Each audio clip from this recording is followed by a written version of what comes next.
dinosaurs had been going on for around 165 million years already, and it didn't seem this would change anytime soon. The world was warm and pleasant, and most of the land was covered with lush forests and an incredible diversity of trees, flowers, ferns, and trillions of critters. Dinosaurs were ubiquitous and had diversified into hundreds of species of all shapes and sizes. It's not about the teabagging, you asshat. Nobody cares about this. Nobody cares if everybody's having fun. The thing is that people think we're gonna win for fun. They hire a bunch of fucking pro Andes or what the fuck, high rated, and then teabag because they're way better. So then it's like, okay, yeah, I get it. You're having fun, but yo, I mean, you know. Titanosaurs, large, gentle giants, shared the world with famous beasts like Tyrannosaurus rex or Edmontosaurus. Pectinodon hunted in the undergrowth, while Edmontosaurus wandered coastlines and swamps. An ancient paradise, a world of plenty, full of life. 66 million years ago, maybe on a Tuesday afternoon, life was the same as it had been the day before, or 1,000 years before, or pretty much 1,000,000 years before. Things were good for our feathered dinosaur buddies, until a tiny, tiny detail in the sky changed. This is wrong? I don't think this is wrong. These are really good. I'm gonna be honest with you. They do their research a lot. They're pretty good at what they do. If there were dinosaurs watching the stars, one night they may have noticed the appearance of a new star, a tiny dot that for many weeks slowly became bigger and brighter. Until one fateful day, it looked like another small moon in the night sky. And then it faded from sight as it dipped into Earth's shadow. For a few more hours, the illusion of continuity was upheld, until it was not anymore. In the morning, the object suddenly appears again, now almost as large as the sun in the sky and growing every moment, heading for the coast near the Yucatan Peninsula. It takes the asteroid only seconds to pass through the thin layer between space and the ground to make contact, as it enters the atmosphere at almost 60 times the speed of sound. Let's stop time. Here, we see the unnamed asteroid about to commit specieside. Larger than Mount Everest, it reaches not the impact that killed a lot, right? high into the atmosphere, higher than passenger planes would fly millions of years later. That's crazy. At this moment, the world was one way. In a fraction of a second, it would be fundamentally different. Let's make the transition. As the asteroid hits the shallow ocean and the bedrock below, the energy of billions of nuclear weapons is released all at once as the asteroid vaporizes. A flash of light illuminates the sky as an eerie bright white sphere grows over the Gulf of Mexico. Bedrock melts into seething hot plasma at tens of thousands of degrees Celsius. Jeez, man. I think it would be that big. Radiation from the explosion travels at the speed of light and immediately burns everything within a radius of about 1,500 kilometers, while the energy from the impact That's not that bad, is it? so hard against Earth's crust that it loses all strength and flows away from the impact site like a liquid, creating a hole 25 kilometers deep and 100 kilometers wide. The ocean is pushed back for hundreds of kilometers, okay, like with a kid. What's the circumference of the Earth then? How much is it? In kilometers? Or half of it? Jumps into a puddle.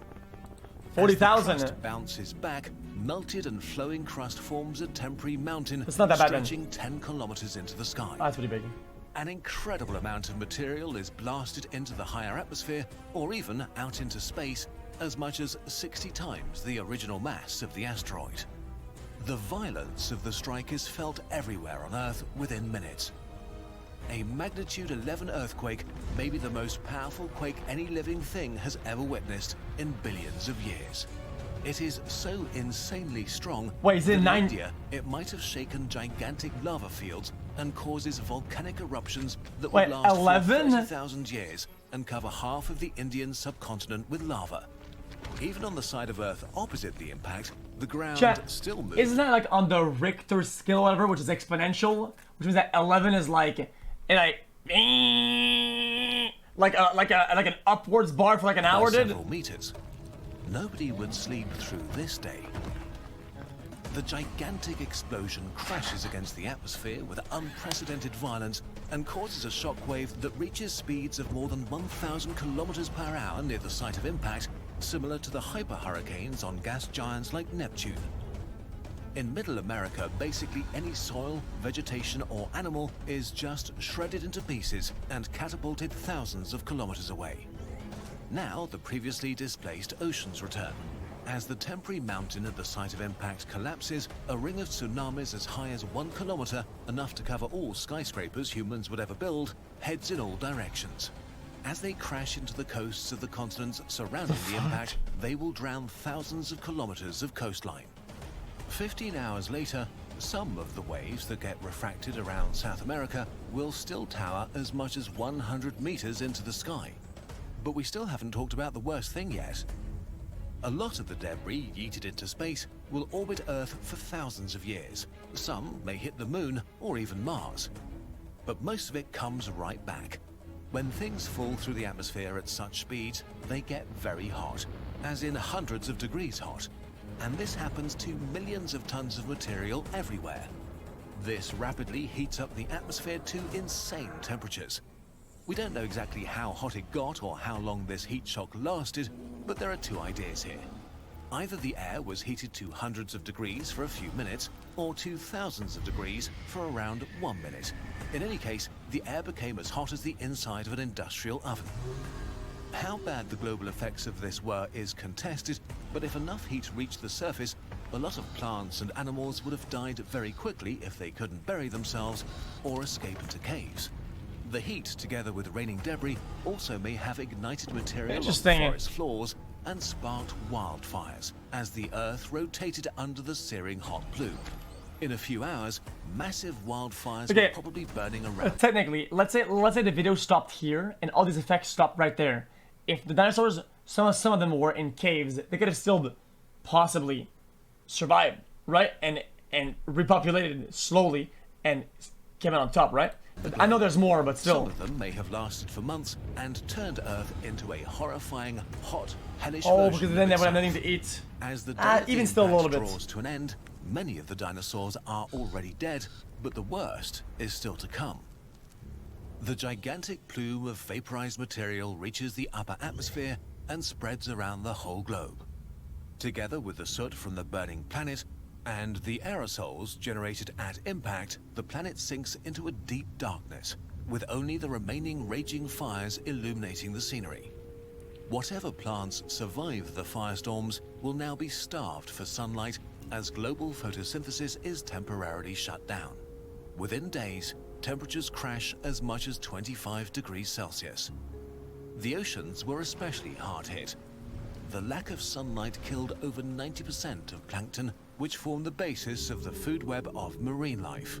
Ultimately, this would kill off the large marine reptiles and ammonites that used to dominate the seas. Ammonites. The biosphere the survivors now find themselves in is like an alien landscape.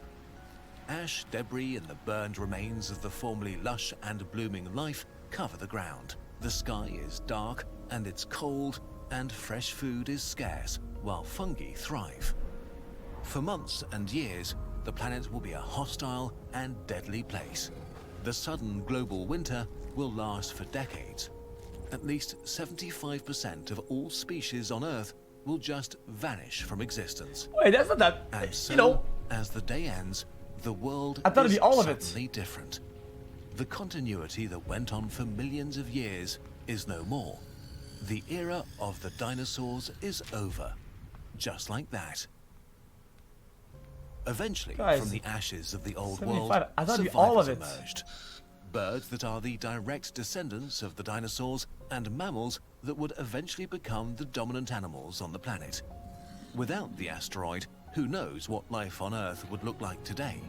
Without the sudden disruption of dinosaur continuity that completely changed the planet and all life on it, we might have never had the opportunity to become what we are today. It's not clear how long the human era will last. This guy says, hey man, this isn't fact. Okay, scientifics, okay, they use a lot of measures, okay, and research to get as close as possible to what the very truth is, okay? Just because you say, well, you can't prove it, doesn't mean that it's dude, what the fuck is on with you, man? So far, modern humans have been around for 0.1% of the time the dinosaurs were. And in this short amount of time, we've achieved impressive feats, from making the world our own to reaching space and splitting the atom. Yet our future and our long-term survival are not a given. If we're not careful, it could end in an instant, like the age of the dinosaurs ended. But in contrast to them, we know that our continuity is fragile, even if it doesn't feel like it. We can be prepared and be vigilant and hopeful. If we're lucky, our journey will go on for a long, long time. What if one shows up? Speaking of journeys, we want to address something in the spirit of transparency. Oh, okay. Kurzgesagt has changed in the last 2 years. You We've changed, become man. more than a YouTube channel or animation studio, and now also run a paper shop that sells hundreds of thousands of calendars, posters, and notebooks. That's not a happy accident. Many of us have a background in graphic design. Paper products are our roots, and we actually started out creating posters, books, and print infographics. We love that you can touch them, smell them, nerd It's a about small hashtag ad, but that's details fine, and because they make good printing videos, so I don't techniques. mind. Just like And the we watch the channel, videos, we so. started small and without great ambition. Step by step, we found the right printers and papers, learned about shipping, and expanded our shop. We put a huge amount of research, love, and hours into it because this is the only way we know how to do things. We don't just want to make generic merch, we want to make things that fit our mission of making science exciting and creating beautiful things. Things that persist and are made with high quality and love. Our shop gives us another outlet to do this, and as a nice side effect, has turned into our main source of income for everything we do on this I channel. like the colors they Which use. also keeps us happy. independent and our videos free for everyone. So, we want to build further on that and create more things that last. We've just started a new notebook line called Pocket Log that we'll expand on in the future. The first edition is a dinosaur-themed collection that will hopefully serve a future paleontologist well. There are loads of plans for sciencey stuff, more journals and calendars and infographics. Alright. Even if it's just for the day. Joy, your stay. Outside the sun is shining.